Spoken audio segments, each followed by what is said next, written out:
It was about the migrant crisis. And we are dealing with that in New York heavily. Like it's crazy out in New York, it's in Boston and Chicago and California. It's kind of all over. But there was an amount of people that came over within the past couple of years, and some are doing a phenomenal job. They're doing what they have to do. You know what I'm saying? They're staying out the way. They're just going to work and doing what they got to do like normal people. But on the other hand, there are some very violent criminals that have been coming into our borders, and they're killing people, man. They're killing people.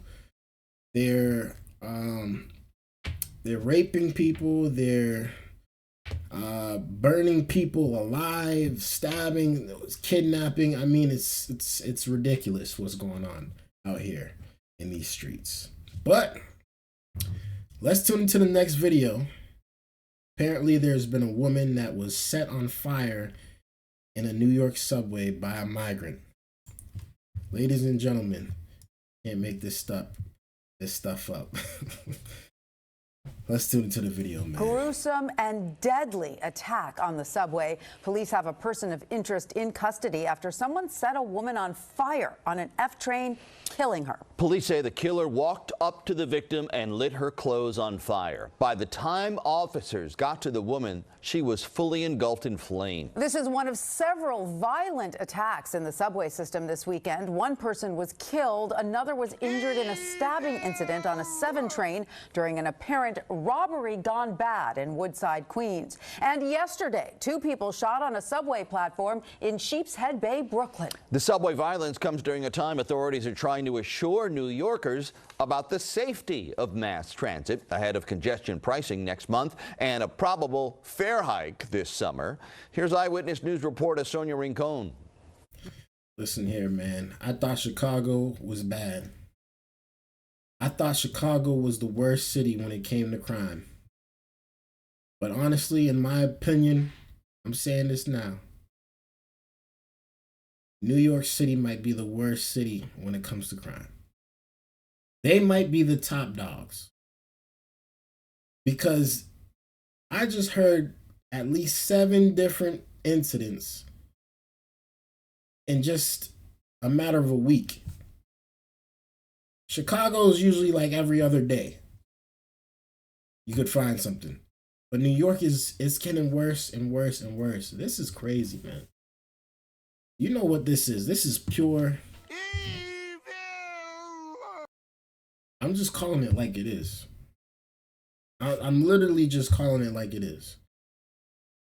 If we lived in a world to where everybody was pretty much on the same page, we wouldn't have none of this. If everybody was living a good, godly life, we wouldn't have none of this. We'd just be chilling. Everybody be cool in it. That's how it should be. That's how it probably would have been.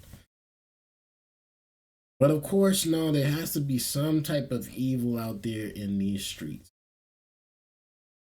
Let's continue. The NYPD tonight is calling cameras now in every subway car a game changer. MTA video taken in an F train at Stillwell Avenue captured the terrifying crime this morning. It offered detectives immediately answers to questions that they had. What happened? Officers had seen and smelled smoke and came running over. What they saw was a person standing inside the train car, fully engulfed in flames. They got the flames out with a fire extinguisher, but the woman died at the scene. The video also offered clear pictures of the man who had used a lighter to set fire to her clothes while she may have been sleeping and stayed and watched. We asked the media to broadcast those images far and wide so we could use the viewing public as a force multiplier. And New Yorkers came through again. A group of high school students spotted the man in the photo on another train and called 911. Our transit sergeant responded to that location, met with these young high school students, looked inside the train and saw an individual that he recognized from wanted flyers that we got out earlier. The suspect was taken into custody. That's crazy, y'all. He looked Mexican. He do look Mexican. I think he's from Guatemala, Honduras, one of the two. But he looked Mexican. And don't call me racist, all right? Please. I'm just saying what I'm seeing. That's all. God dang. I know y'all thinking it. Relax. Jesus, man. Stupid. Anyways, he looks Mexican. He looks Spanish. And unfortunately, a lot of the blame is going towards a certain group of people. If you just want me to be honest, I'm hearing a lot of Venezuelans. I'm hearing a lot of Mexicans. I'm hearing a lot of Hondurans. I'm hearing a lot of everywhere from South America, pretty much. That's what we're hearing, that these gangs are coming from. Colombia, all types of Spanish countries. Unfortunately, they're taking the blame for a lot of this migrant crisis. But clearly, this guy is who he is. He's just a bad person, you know. Don't matter the race at the end of the day. This guy's just a really, really bad person.